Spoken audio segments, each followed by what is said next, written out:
Yeah, I think I'll start the program with the introduction of our Ramesh Agarwal, sir. Yes, sir. Yes, sir. Okay.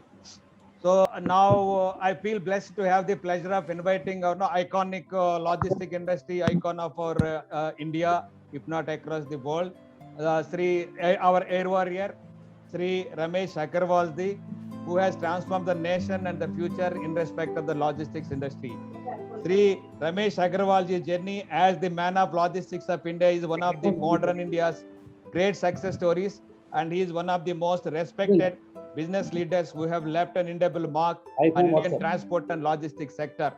In fact, he has looked at human angle quite vividly, drivers being the backbone. He has always felt that wheels of the economy is driven by the transporters and other vital linkage, mainly drivers. He has been instrumental in mobilizing support from the industry to overcome the anomaly of driver shortage and raise the slogan, "Save the drivers, save the industry." His vision had led to the opening up of Drivers Seva Kendra in Dudu, Rajasthan, which is first of its kind in the country, and plans to open many such centers that provide Nidra Dawn so that drivers can get sound sleep for a couple of hours beside other benefits of food, etc., which has resulted in saving hundreds of lives that were lost on account of accidents because of lack of sleep for the drivers. So apart from that, Sri Ramesh Agarwal has played a pioneering role in shaping Agarwal Movers Group to a point where it is today as number one in the country.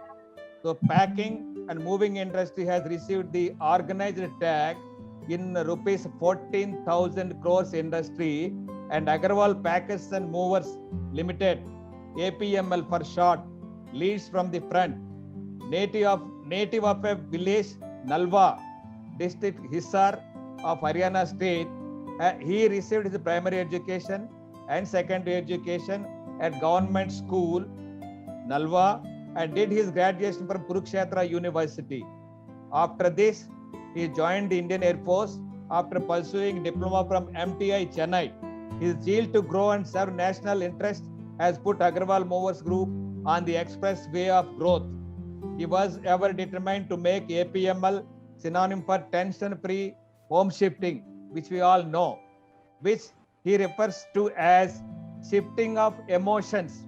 He always believes in winners, in the concept of winners don't do different things, they do things differently, and believes that a strong and positive attitude creates more miracles than any other thing, because life is 10% how you make it and 90% how you take it. So he made his life a successful one with this concept. So again, Sri Ramesh Agarwal organization had found its name for 7 consecutive years in Limca Book of Records, and APML has also found its name in World Book of Records. I think we should give a big round of applause for maintaining that kind of international quality in the logistic industry, for having lots of awards to his credit. So World Book of Records of London, UK, for being largest movers of household goods. APML has also been reckoned as the leader and most successful packers and movers, and felicitated with Business Sphere Award 2005 for exemplary services in the packing and moving industry. In 2008, Mr. Agarwal was awarded as an innovative of logistics industry by AITWA. Recently, he was awarded Transport and Logistics Business of the Year Award 2010 by Small Business Awards 2010, and the Agarwal Movers Group has rare distinction of being chosen as the Star Brands India and also awarded for operational excellence and environment conservation by the CEAT IRTA 2011. He always sees his customers and other stakeholders focus increasingly on innovations and that have economic, social, and environmental impact. His innovations have led to case studies being conducted, done by institutions of repute as big as Harvard and IIMs, Sri Ram College, Geetanjali, SPJ IMR, Jindal Global University, Agrasen Group of Institutions and many others.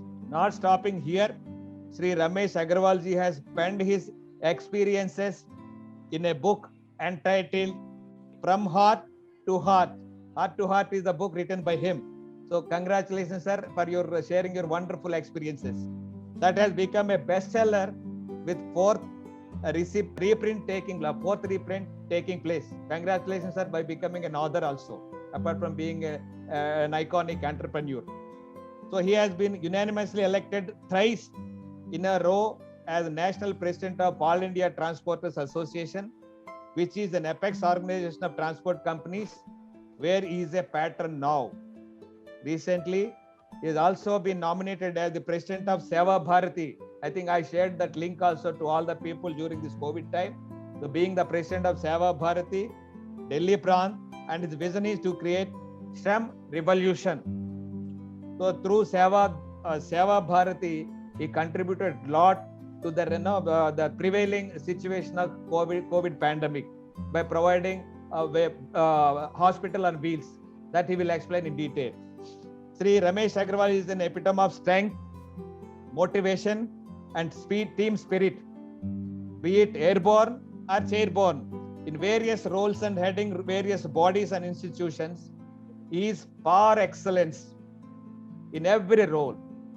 So he finds time to represent various industrial bodies as ASSOCHAM or PhD CII, and also advises various related ministries and policy-driven initiatives for the benefit of the nation. So his profile speaks volumes for the commitment or the disciplines he has learned in the service, and camaraderie he shows towards his drivers, and strong commitment to the success and sacrifice for achieving all the times, maintaining quality, quantity, and all kinds of things. So I feel privileged to introduce him now. Sir, may I request you to come before our panelists and share your grand success stories. Yes, sir. Agarwal, sir. You are welcome. So congratulations, Agarwal, sir. We are proud of you. In fact, you have done our Air Force a great proud by your visionary success. In every nation, community, and industry, there is a scope of transformation to be brought. And in every heart, there is passion and zeal to pursue it.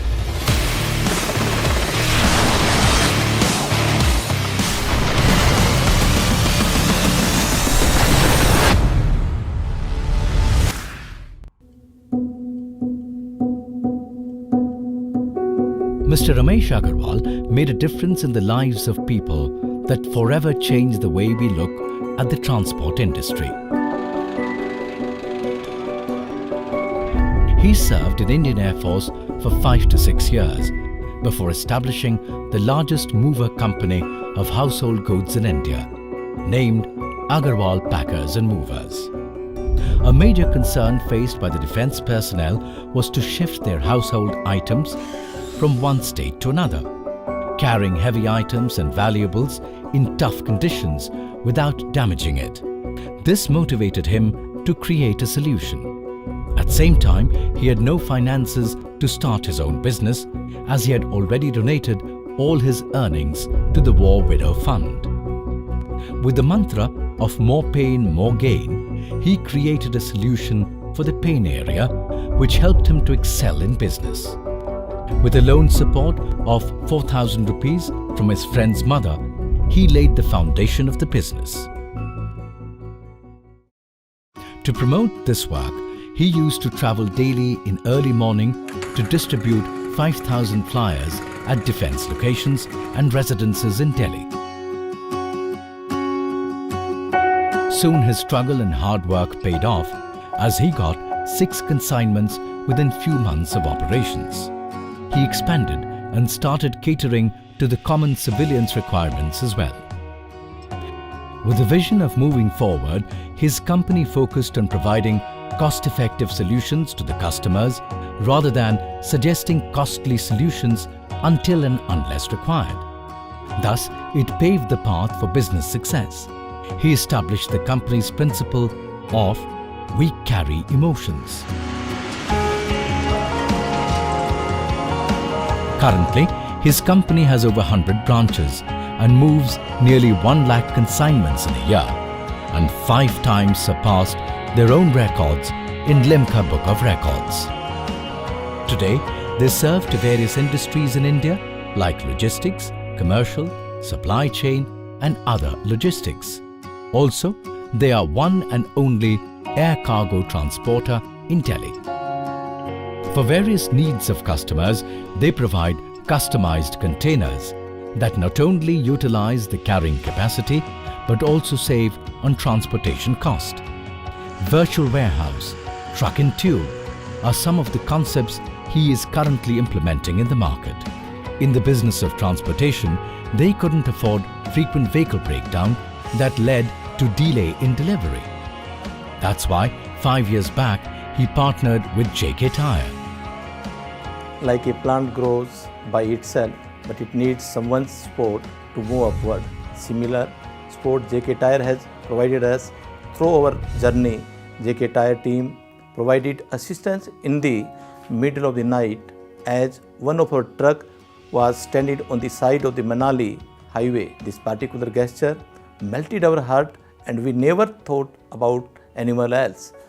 My younger brother Rajendra Agarwal is one of the pillars of our business and working towards expansion of our company.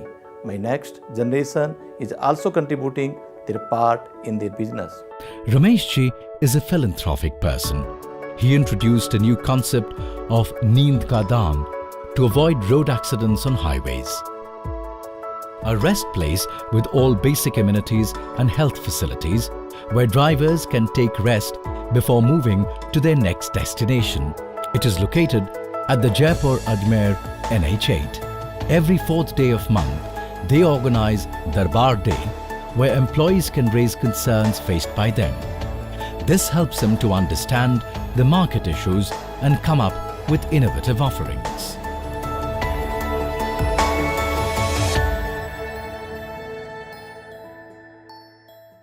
Thank you so much. It's my great pleasure to be with you all. Yes, sir. And with all air warriors, especially Sri T.B. Rao Garu ji, Sri Pathak sir. Thank you, sir. And number 2, मैं ये कहूँगा because मैं आपके यहाँ सबसे छोटा सिपाही हूँ, सबसे छोटा व्यक्ति हूँ as a LAC और सब मेरे से सीनियर हैं, तो मेरे से आज कोई गलती भी होगी तो मेरे को कुछ ज्यादा टेंशन वाली बात नहीं है, क्योंकि छोटा सिपाही तो गलती कर भी सकता है. नहीं, you are the hero. You are our hero, sir. You are our hero. Ji sir.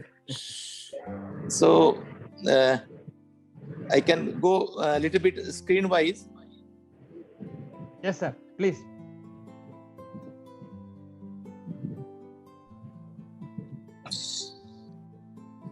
इससे पहले वाले जंप कर गए. Number 2 slide. हाँ, 1980 का एक फोटो है, डॉक्टर को याद दिलाता रहता है. Once I was passed out, and Air Marshal Nair has, given me award. I passed directly at LAC or Air Force Station Tamram. Yes, sir. उसके बाद I have been recognition by Pratibha Patil ji. So, oh, great, sir. Great. Rashtrapati of India, then the Honorable Pranab Mukherjee ji. So, जो मेरा अपना एक मेरी अपनी सोच है कि life is 10% how you make it and 90% how you take it. क्योंकि मेरा जो शुरुआत की है with this, because ये I don't think ये सब पे applicable होगा, but मेरा एक इसमें firm belief है, क्योंकि 10% ऐसी चीज होती है, because आप किसके घर में पैदा हो गए, it is not up to you. आपका रंग कैसा हो गया, काला हो गया, भूरा हो गया, it is not up to you. आप किसी झोपड़ी में पैदा हो गए या किसी बंगले में पैदा हो गए, you don't know. So that is 10% how you make it. उसको हम लक कहो या कुछ भी कहो, but हर व्यक्ति के हाथ में. Yeah, that is the universal truth, sir. it happens 10% what happens to us, 90% depends upon how you react. So it's a universal truth. Yes sir. 90% how you take it. अब Yes, sir. ये Yes, sir. आदमी की इच्छा रहती है कि हम 90% कैसे how we should take it. Yes sir. अब हर व्यक्ति इसको रियलाइज अब कर ले कि what are the parameters to take 90%, what are the blueprint to take 90%. यदि ये blueprint बना ले, अभी जब कर रहे हैं, then this becomes, you know, जो भी आपका विजन होगा, like मिशन होगा, you can achieve it. मैंने कुछ भी नहीं किया, just only simple, I just believe this 90% I have to take it. और मैं इसको जाने के लिए मेरे को क्या क्या करना होगा, मैंने अपना एक छोटा सा मिशन बनाया, एक विजन बनाया, एंड उसको टिक करता गया. Yes, done, and ultimately I am here. That's nothing is impossible. केवल सिंपल चीज, अपना एक सॉलिड विजन, उसके बाद उसके फ्रेमवर्क, ब्लूप्रिंट, और आदमी बढ़ता जाता है. 15 दिसंबर 1981 I was from MTI Madras से ट्रांसफर होकर एज ए ट्रेनिंग से जब I passed directly LAC, वहां पास होकर वन विंग श्रीनगर जब मैं पहुंचा वहां पर, तो I reported my section 15 दिसंबर. 15 दिसंबर 1981 में जब मैं वहां पर पहुंचा, जब बिकॉज क्या होता है कि जब एक ट्रेनिंग होता है, जब वो पास होके जाता है, तो उसके दिमाग में क्या रहता है कि अरे कैसा होगा स्टाफ, ऑफिस कैसा होगा, क्योंकि अब तक आई वाज अंडर ट्रेनिंग. और जब ट्रेनिंग के बाद वहां पहुंचा, 16 दिसंबर 17 दिसंबर, वहां के जो सीनियर ऑफिसर थे, like warrant officer Rao, sergeant Ojha, तो मैंने कहा कि सब मेरे को काम दो, because met section it was with ATC. और 10 दिन हो गए, 5 दिन हो गए, कहना कर लेना, बिकॉज हैवी स्नोफॉल, आप आराम से करते रहना, कौन सा जल्दी है, कौन सा ये गवर्नमेंट है. 18 दिसंबर, 20 दिसंबर, 25 दिसंबर, और मेरी इच्छा है कि मैं कुछ काम करूं. कह रहे अच्छी चाय बनानी आती, चाय बनाओ रमेश. मैं चाय भी पिलाई उनको, कुछ भी किया, but ultimately I could not get that काम. मेरे को कोई काम नहीं मिला. और अल्टीमेटली 31 दिसंबर का दिन था, जो अपना सैलरी डे होता है, पे डे होता है. उस जमाने में पे कैश मिलती थी. एक क्यू में लग गए, कोई भी ऑफिसर सामने खड़ा होगा, वो नाम बुलाएगा, हम पहुंचेंगे अपनी पे बुक लेकर, एक सैल्यूट मारेंगे, उन्होंने कैश अपने हाथ में दे देना, अपने पॉकेट में डाल देना. तो that time I don't know कि मेरे पास कितनी उस टाइम पर सैलरी होगी एज ए LAC. कोई 3 या 4 हजार रुपए ऑफ कोर्स होनी चाहिए थी, या 4-5 हजार रुपए. तो 31 दिसंबर को जो ही मेरे सैलरी हाथ में मिली, बिकॉज मेरे दिमाग में है हाउ यू टेक इट 90%. वहां से एक टिक कर रखा कि मैं कैसे हाउ टू टेक इट. तो वहां से टेक इट का जो फार्मूला है वो बार बार दिमाग में घुसता रहता है. और वहां से मेरा जो ब्लूप्रिंट था, मैंने मेरा शुरू कर दिया.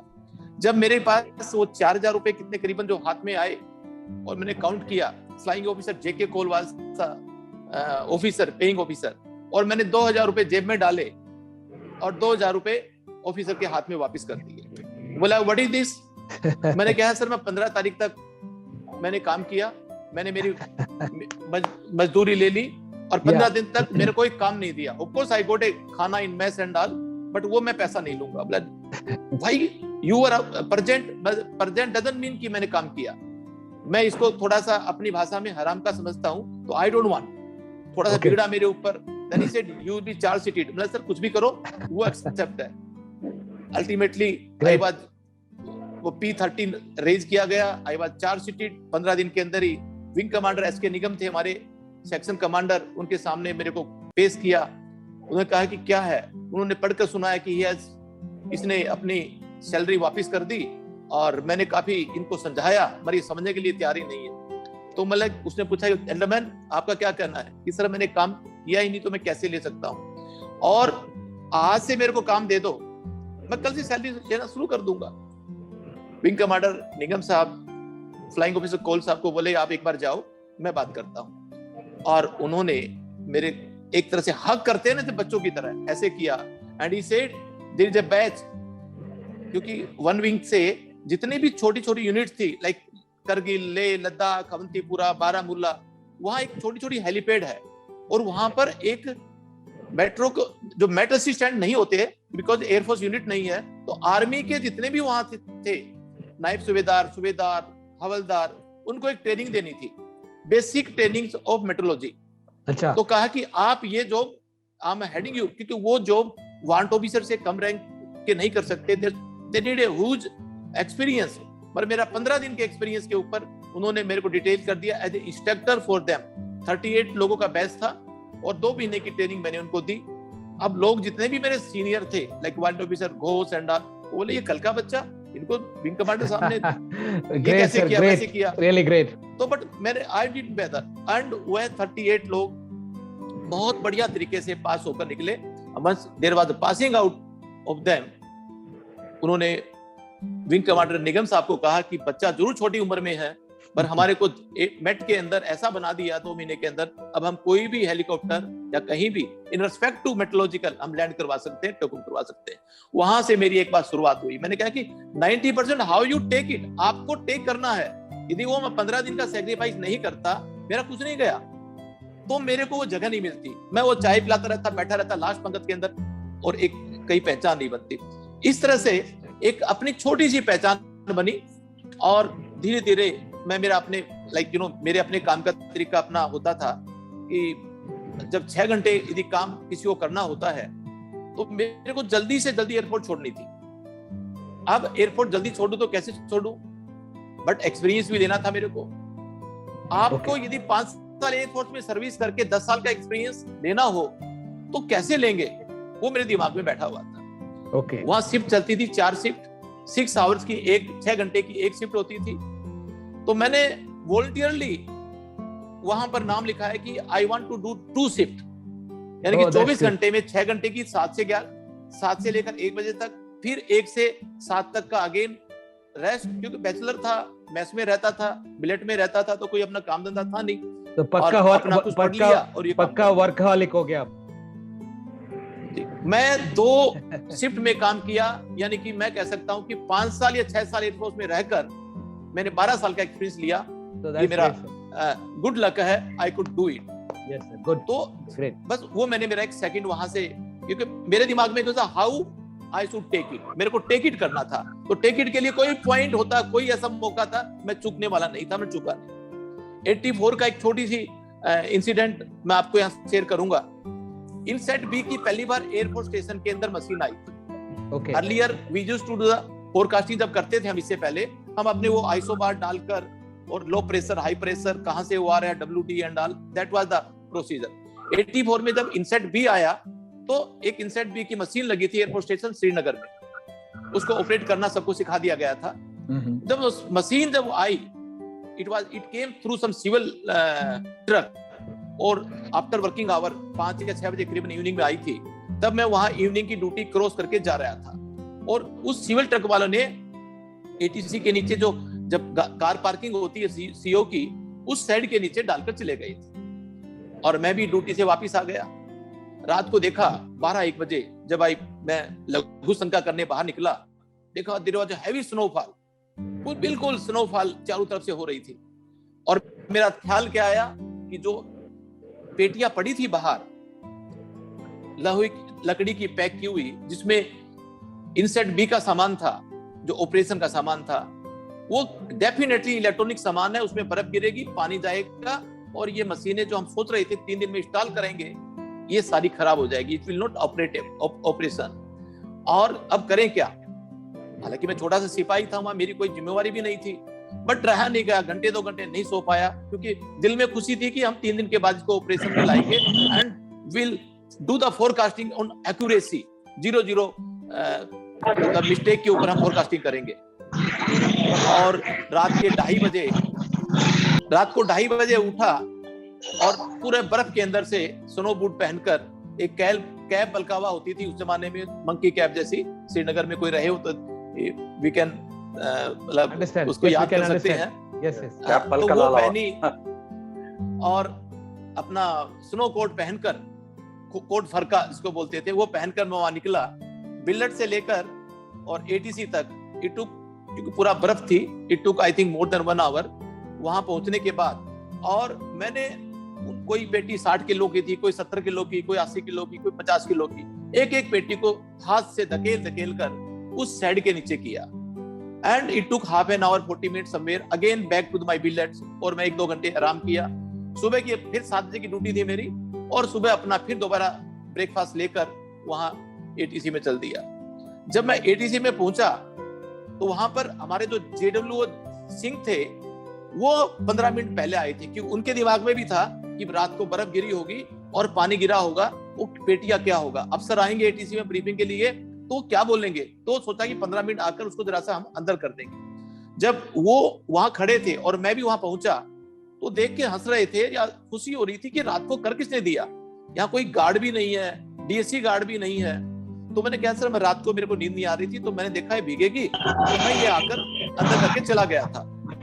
उनको अंदर से बड़ी खुशी हो रही और immediately we both went in the office में जाने के बाद हमारे विंग कमांडर एसके निगम को उसने कहा कि सर ये रात को कैसे पगला बच्चा है और ये किस तरह से ये आकर इसने ये काम किया।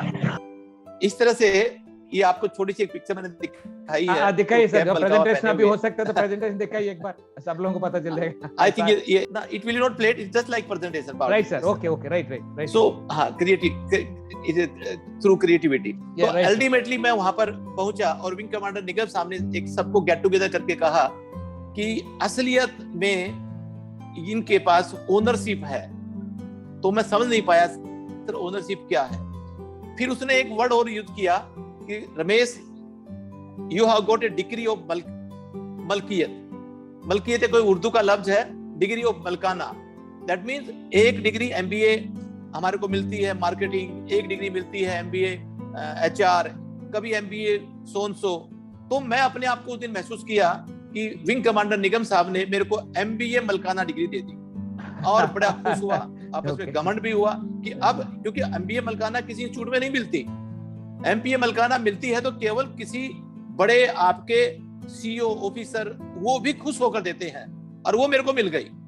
और वो मिल गई तो अब अपने आप को ये घमंड हुआ कि अब तो मेरे पास एंटरप्रेन्योर की डिग्री आ गई, I can do anything as entrepreneur. और उस दिन के बाद मैंने सर्विस से एक एंटरप्रेन्योर की तरफ सोचना शुरू कर दिया। छुट्टी गया, घर में चर्चा करी कि भाई कुछ ना कुछ ऐसा काम किया जाए जो बड़ा हो, क्योंकि वहां से अपने आप मेरा पग खुल गया। क्योंकि बिकॉज मैंने पढ़ा हुआ था हाउ टू टेक इट, तो टेक इट के 3-4 पॉइंट, 5 कुछ ऐसे पॉइंट थे। मैं आपको यहाँ पर पूरे चीजें की 5-7 साल की जर्नी लंबी होती है तो बता नहीं पा रहा। उस तरह से मेरे को एक कॉन्फिडेंस पैदा हो गया कि मैं अब कुछ भी कर सकता हूँ। और इसी तरह से सर्विस वॉलंटियरली छोड़कर 1987 के अंदर एयरफोर्स स्टेशन डुंडीगल AFA, वहां स्क्वाड लीडर सुभाष गुप्ता जी हुआ जो मेट ऑफिसर जो श्रीनगर में मेरे सीनियर होते थे, और वो वहां ट्रांसफर होकर आ गए। मैं भी एयरपोर्ट छोड़कर आ गया था और किसी तरह उनसे मुलाकात हुई। उस मुलाकात के बाद वंस आई मेट हिम, तो उसने बोला क्या करते हो? मैं बोला कि अभी तो ऐसा कुछ नहीं करता, पर कुछ नया करूंगा और कुछ बड़ा करूंगा और कुछ ऐसा करूंगा जो बिल्कुल हटकर हो। तो घूम फिर कर ये सब कुछ हुआ।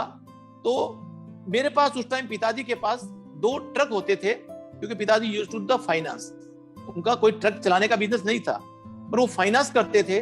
तो फाइनेंस में किसी ने इंस्टॉलमेंट नहीं दी होगी तो ट्रक हमारे घर के सामने खड़े करके चले गए। तो दैट इज द स्टार्टिंग तो पॉइंट। पिताजी ने दैट इज द स्टार्टिंग जी, पॉइंट। That's starting point. पिताजी ने कहा कि दोनों ट्रक बेच दो रमेश। मैं बोला पिताजी किसको बेचूं? बोला पता नहीं, किसी को बेच दो आप। तो मैंने कहा कि आपको बेचने के बजाय क्या मैं इसको 2 महीने 3 महीने चला के देख लूं? बोला अपना काम है क्या, कौन ड्राइवर से मत्था मारेगा, ट्रक चलाना इतना हंसी खेल नहीं है। बट मैंने किसी तरह सोचा कि ट्रायल मार लेता हूँ। ट्रकों में बैठा, ड्राइवर को एंगेज किया, उसके साथ है कंडक्टर की तरह इधर गया उधर गया, लोडिंग हाथ से की, अनलोडिंग हाथ से की, क्योंकि वहां 90 रुपए लोडिंग के लगते थे, 90 रुपए अनलोडिंग के लगते थे। मुझसे ये तो बचा लूंगा।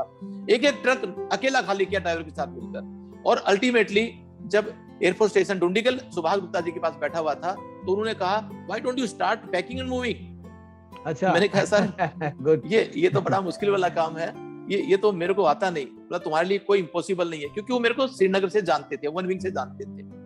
मैंने कहा कि सर एक बार छोटा भाई है, वो मेडिकल साइंस पढ़ रहा है, ही वाज डूइंग MBBS, मैं उससे चर्चा करता हूँ क्योंकि वो मेरे को राय देगा। मैं उसका बड़ा सम्मान करता था।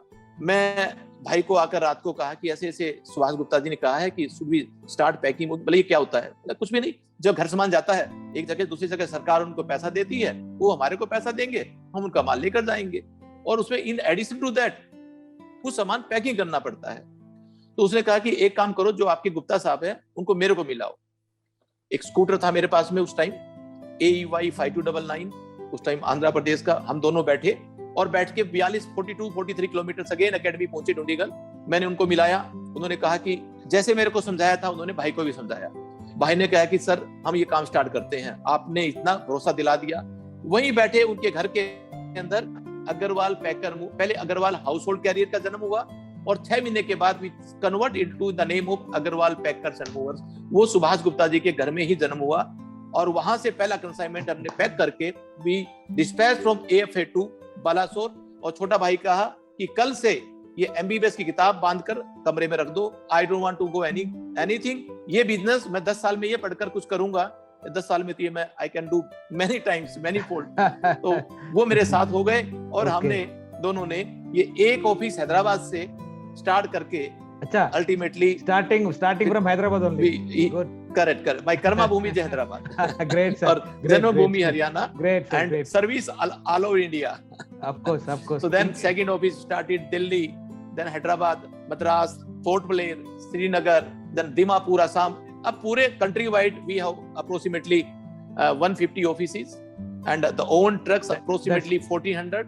That's great sir. 6,800 people are working with us. Our Asia office, that is in Singapore, Agarwal Packamur, Singapore, and approximately 70 to 72 country we have franchise associates. That is our network. That's great sir. That's great. Again question ये आता है कि business तो सब कुछ शुरू करते हैं मगर ये बढ़ा कैसे? Yeah. How did you grow sir? कितने ट्रांसपोर्टर होंगे? कैसे होंगे? किस तरह से होंगे? वो मेरे साथ काम करने वाले वो क्यों नहीं बढ़ पाए होंगे? कितने लोग काम स्टार्ट करके बंद कर दिया होगा? बट ये हुआ कैसे? क्या कोई ऐसा लक था? No, there was no luck. मैं अगेन ये कहता हूं कि आपको वही वर्ड्स रिपीट करता रहूंगा लास्ट तक, 90% हाउ यू टेक इट। जब मैंने बिजनेस को स्टडी किया उसमें मेरे को एक आंसर आया कि केवल आपको जो बड़ा बना सकता है वो आपका भगवान बड़ा बना सकता है। तो मैंने कहा कि अब इसको तो बड़ा मुश्किल है भगवान को पाना, उससे बात करनी, उससे पूछना कि आप मेरे को कैसा बड़ा बनाओगे। तो इनफैक्ट फिर घूम फिर कर वो जो मैंने आपने चर्चा की थी कि लाइक अब उस जब किसी को बढ़ना होता है तो अपने भगवान से बात करनी पड़ती है। बट मेरे को जब ये क्वेश्चन आया कि मैं कैसे भगवान से बात करूंगा, कैसे I will get it, ultimately पिताजी ने कहा कि यार एक बिजनेसमैन ही ऐसा आदमी होता है जो एवरी डे अपने भगवान से भी बात भी करता है, देखता भी है, मिलता भी है और वो दुख सुख की पूछता भी है और वो आपकी सुनता है और आप उसकी सुनते हो। मेरा बड़ा ताजुब सा हुआ, बोला कि ये कैसे? क्योंकि कहा कि बिजनेसमैन का भगवान केवल कस्टमर होता है। आप अपने कस्टमर को खुश कर दिया तो आपने भगवान को खुश कर दिया। Yes, sir. आपको कस्टमर एवरी डे आपके डोर पे आता, आपको दिखता है, आपको बताता है, आपसे बात करता है और दैट इज योर भगवान। और यही आपको कितना वर्टिकल बढ़ना है केवल यही बढ़ा सकता है। और एकदम ध्यान में आया और मैंने 89 या 90 के अंदर जितने भी क्लाइंट मेरे जाया करते थे उनके बाद उनका फीडबैक लेना, चलकर फोन करना, कुछ भी तकलीफ होती थी उनसे बात करना, सर कैसे इंप्रूव करूं मैं, आप बताओ क्या कमी मेरे पास रह गई। वो लोग फीडबैक देते थे, मैं उसका अगेन एक नोट बनाता था, उसके बाद छोटा भाई बैठकर उसको रेक्टिफाई करता था कि how to cover up, how to correct it. और ऐसे करते करते हम अपना स्टैंडर्ड इतना बढ़िया बनाते गए, एवरी 3 months, एवरी 6 months, और क्लाइंट बढ़ते गए और हमारे को बढ़ाते गए। एक क्लाइंट का एग्जांपल दे रहा हूं मैं आपके सामने, जो चित्र है मेरा, ऐसा क्वेश्चन क्लाइंट पूछता है जिसमें आपको कई बार आपके हमारे देखते हैं ना, जब कोई हम बिजनेस करते हैं, लाइक सपोज करो कोई कपड़े का बिजनेस करते हैं, कोई जूते का बिजनेस करते हैं और क्लाइंट सुबह सुबह आपके दरवाजे पे आ गया और वो आके कहता है कि ये चीज मेरे पसंद नहीं आई है, इसको वापस कर दो। हम जल्दी क्या करते हैं, अरे भैया बोनी का टाइम है, ये सुबह का टाइम होता है, दोपहर के बाद आना, कल आना। यस, क्योंकि आपने कुछ नहीं किया, आपने उस अपने भगवान जो आपको कुछ देने के लिए आया था उसको मना कर दिया एंड आपकी किस्मत के कहीं ताला मार लिया। ये सोच 99% लोगों में ऐसी मिलती है। जिनकी सोच बन गई उनके दरवाजे खुल गए, क्योंकि क्लाइंट आपका भगवान है, वो लेने के लिए नहीं आता, वो देने के लिए आता है। मेरे पास एक क्लाइंट जिसका नाम था mister Ashok Singh, he was from कोई MNC किसी बड़ी कंपनी में था और बहुत ही intelligent, IIM Ahmedabad pass out था। थोड़ा सा सामान था उनका, दिल्ली आया और वहां खाली कर दिया मैंने। खाली करने के बाद पूरे ट्रक का भाड़ा उसने मेरे को दे दिया और 10 दिन के बाद मेरे ऑफिस में आके कहता है, अग्रवाल जी मेरे पास एक थोड़ा सा सामान था जो आपके ट्रक के 1/4 हिस्से में आ जाता। बोला यस, और आपने मेरे से पूरे ट्रक का भाड़ा लिया। तो मैंने कहा कि मिस्टर सिंह, आपने पूरा ट्रक एंगेज किया, ताला आपने लगाया कंटेनर में, चाबी आपने रखी, जब आप उसमें एक आइटम डालो या 10 आइटम डालो, ये तो आपका लुकआउट था, हमने तो पूरा ट्रक दिया और पूरे ट्रक का भाड़ा लिया। Yes sir. जैसे आप एक टैक्सी में एक आदमी बैठ के जाओगे और टैक्सी में पीछे 2 की सीट है, एक आगे की सीट है, 3 सीट है, बट आप कहते हैं कि I don't want anybody to share this taxi, मैं अकेला ही इसमें ट्रेवल करूंगा। तो टैक्सी वाला क्या बोलेगा? आपको पूरा भाड़ा देना पड़ेगा। इफ आई से नो, मैं तो 1/3 दूंगा, वो कहेगा 1/3 देगा तो मैं 2 को बिठाऊंगा। तो सिमिलरली मिस्टर सिंह ने कहा कि मैं आपको 25% का माल लेकर आया, आप मेरे से 30% ले लेते, 35% ले लेते, पर आपने पूरा ट्रक का कैसे लिया? मैं चिंता में पड़ गया। और हमारे पास एक सिस्टम बना हुआ है, उस टाइम तक एक सिस्टम बना लिया था हमने कि एनीथिंग कम्स इन, कुछ भी ऐसी तरह की चीजें आती है, वो एक ग्रुप बनाते हैं हम 10 आदमियों का, एंड वो थिंक टैंक बोलते हैं उसको, उसमें डाल देते हैं। कैसा भी क्वेश्चन हो, और थिंक टैंक के ऊपर चर्चा होती है एवरी सैटरडे, और उसमें से निकलता है, यदि जो निकलेगा सभी का मिलकर सोच जो निकलेगी वो कहीं ना कहीं बेटर निकलेगी, वो हमारा एक इनोवेशन बन जाती है और फ्यूचर में डेवलपमेंट का एक नया साधन बन जाता है। Great sir. मैंने सिंह साहब से पूछा कि सिंह साहब, मान लो सपोज करो आपका 25% ही देना होता, तो हम जनरली एक ट्रक में 3-4 लोगों का सामान लेके आते हैं, तो आपका सामान हम इस तरह ले आते थे तो आपका 1/3 या 1/4 का पैसा आपसे लेते थे। बोला नहीं, मैं मेरा ताला मारना चाहूंगा, चाबी मेरे पास रखूंगा, ट्रक मेरे दरवाजे पे आएगा, वही ट्रक वही कंटेनर मेरे दरवाजे पे खाली करेगा। Why should I share it? तो मैं बोला और फंस गया। आप कुछ भी नहीं करना चाहते और आप 25% की बजाय 35% देना चाहते हो, तो ये कैसे पॉसिबल होगा? मगर हमने एक ही कहा कि भगवान जो ग्राहक, जो भगवान रूपी ग्राहक है, वो आपको कुछ देने के लिए आया है, लेने के लिए नहीं आया, ये कुछ देने के लिए आया। बार बार दिमाग में आ रहा है, he has come to give something। yes, और हम किसको कैसे इसको हैंडल करें, कैसे इसको ग्रैब करें, कैसे इस चीज को ले हम। और हमारी ऊना में एक मीटिंग हो रही थी, उसमें ये जब मैंने क्वेश्चन रखा तो 3 दिन की मीटिंग होती है, हमारे पूरे हिंदुस्तान के लोग वहां बड़े बड़े ब्रेन इकट्ठे होते हैं अग्रवाल पैकम हो चुके। देन अल्टीमेटली एक वहां से छोटा सा mister Sadhu Satpathe, he stood and said कि सर कुछ भी नहीं, हम एक काम कर सकते हैं। मतलब क्या? हम हर 1 बेडरूम का एक कंटेनर बना लेंगे, 2 बेडरूम का एक कंटेनर बना लेंगे, 3 बेडरूम का एक बना लेंगे, 4 बेडरूम का एक बना लेंगे, कोठी बंगले का अलग साइज के कंटेनर बना लेंगे, और कहेंगे कि जिसको जितना भी सामान होगा, let him take that type container, और जितना सामान उतना ही साइज का कंटेनर देंगे और उतना ही उसका चार्ज करेंगे। और ये सभी कंटेनर, ग्रेट इनोवेटिव, सभी कंटेनर्स हम एक बड़े ट्रेलर के ऊपर लेके जाएंगे, उसमें 3 कंटेनर भी हो सकते हैं, 4 भी हो सकते हैं, 5 भी हो सकते हैं, and we will allow to the people, our customers, और भगवान, टू यूज आपका ताला, आपकी चाबी आप ही लगाओ, आप ही खोलो, आपके घर से विदा करो, आपके घर पे लाओ डायरेक्ट। ऐसा एक ग्रेट इनोवेशन, यस। और जो व्यक्ति आधा ट्रक का माल होता था, we used to charge from him 65% and it was win and win, because वो फुल ट्रक का किराया जब 100% देता था, 100 रुपए देता था, तो हमने 65 रुपीज लेना शुरू किया कि he saved 35 rupees, yes, and we gained 15 rupees, और 2 लोगों का सामान एक गाड़ी में लेके जाना शुरू किया। समटाइम्स बैचलर होते हैं तो 3 का भी, कई सार्जेंट लेवल के जब हमारे पास ऑफिसर आए एक एकेडमी से, तो 6 लोगों का भी सामान डाला। We made 4 feet container, 6 feet container, 8 feet size container, customized as per the requirement, customized as per requirement. Good sir. Correct. Bachelor, 1 bedroom, 2 bedroom, और इस तरह का जो आपको चित्र देख रहा है, तो इस गाड़ी में there are 4 containers, and sometime big trailer होगा, we can have 8 containers, 6 container, और ये हमने जब शुरुआत किया तो आज you can say it's a monopoly। Hindustan में कोई भी ऐसा नहीं है कि जो आपको ऐसे कंटेनर दे दे। Many times और क्या बेनिफिट हुए कंटेनर से? जब रास्ते में कई बार ट्रक खराब होते हैं, 3.8% ट्रक ऐसे होते हैं ऑन द वे, हाईवे के ऊपर, because of engine failure, they break down. ये किसी के हाथ में नहीं होता, we are helpless. Yes sir. What best we do it, हम दूसरा ट्रक लाते हैं, उससे ट्रांसमिट करते हैं और दूसरे ट्रक में माल ले जाकर दे देते हैं। हमारी जो लॉजिस्टिक की भाषा में क्या होता है, more you transshipped more damage, less you transshipped less damage, zero you transshipped zero damage. Okay, तो हम जीरो ट्रांसशिपमेंट तो कर नहीं पा रहे किसी का भी। ऑफ कोर्स लेस ट्रांसशिपमेंट किया तो लेस डैमेज डेफिनेटली होना ही है, बट हमारे इस केस में व्हाट वी डू इट, हम इसने कहा कि ये आपका जब ट्रक खराब हो गया तो we bring standby vehicles, और ये जितने कंटेनर है ये फोर्कलिफ्ट से उठाकर दूसरे ट्रक पे एज इट इज रखते हैं। We don't allow anybody to open the lock. जैसे ताला है वैसे ही पर दूसरे ट्रक पे इसको रख लेते हैं, और जैसे कंटेनर उसके सामने पैक हुए थे and the key is with client, और वो कंटेनर एज इट पहुंच जाता है, that means we made a transshipment zero. तो हमारा डैमेज जीरो हो गया। एंड इंश्योरेंस कंपनी को हमने कहा कि now our transpayments almost zero. क्या देंगे? जो insurance company that time used to charge 3% of the value, they given 0.3, केवल 10% चार्ज करना शुरू कर दिया।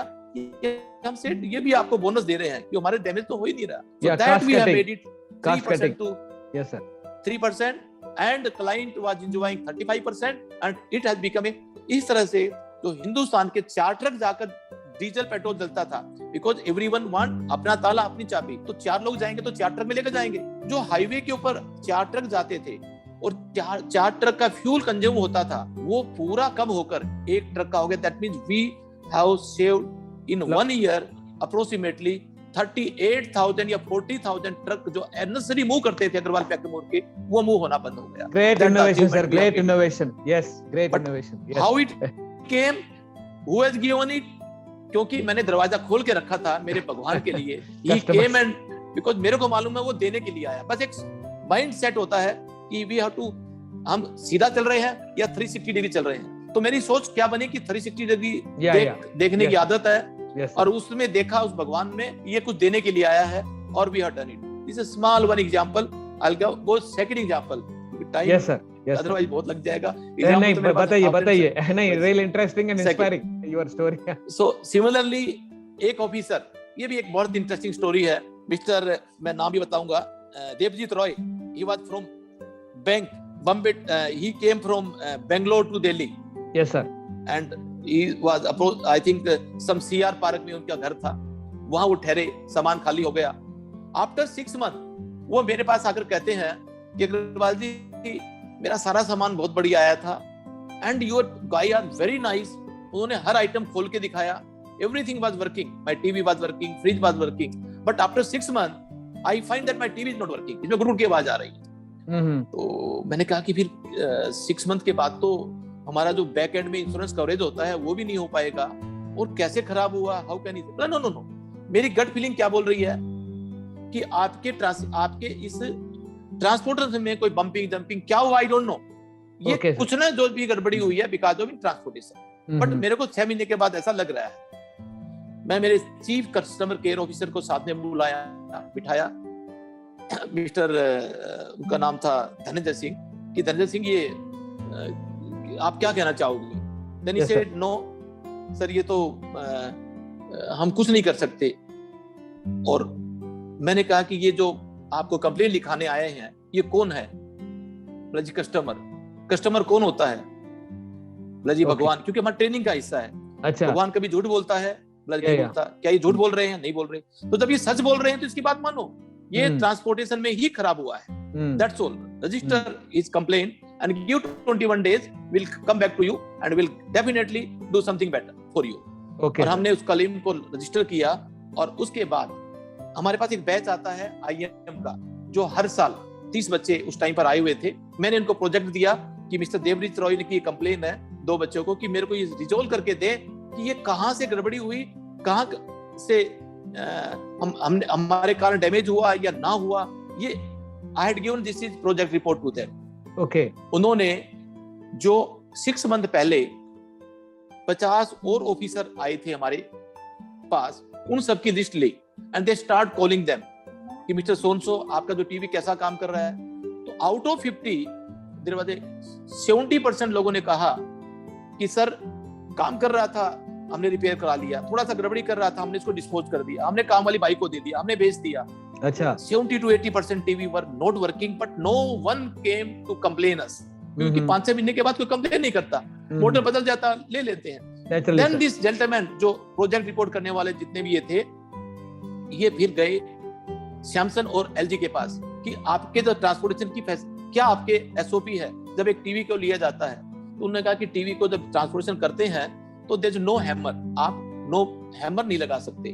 मगर हम जब टीवी पैक करते थे लेफ्ट साइड में पिक्चर है आपका, वुडन क्रेट बनाते थे उस टाइम पर, लकड़ी की क्रेट, और जैसे आम की पेटी होती है ऐसी क्रेट, और एक क्रेट को बनाने के लिए we used to put 44 to 48 hammers, 44 से 48 हैमर की ब्लो चोट हमको उसके ऊपर लगानी पड़ती थी टू नेलिंग देम। ओके। और उन्होंने स्टडी करने के बाद बताया कि एक हैमर जो इस आपके टीवी को जब लगती है तो इसकी लाइफ 1 साल रिड्यूस करता है। अच्छा, 1 month रिड्यूस करता है। Yeah, great revelation. 48 hammer means you are reducing the life of the TV 48 months, यानी कि 4 साल। इसकी कंडीशनल वारंटी होती है, once you buy a TV they will give a guarantee 8 or 9 years। और एक शिफ्टिंग के बाद जो आपका टीवी 1 लाख का होता था वो हम पैसे भी लेते थे एंड उसकी लाइफ हम 50% करके लाइक 45,000 का टीवी करके आपको वापस दिया करते थे। दैट वाज द, पता नहीं कितने टीवी का हमने मर्डर किया होगा 2003। Okay. I'm talking about 2003 में ये फिर इनोवेशन हुआ कि क्या किया जाए, किसी हैमर को हटाया जाए।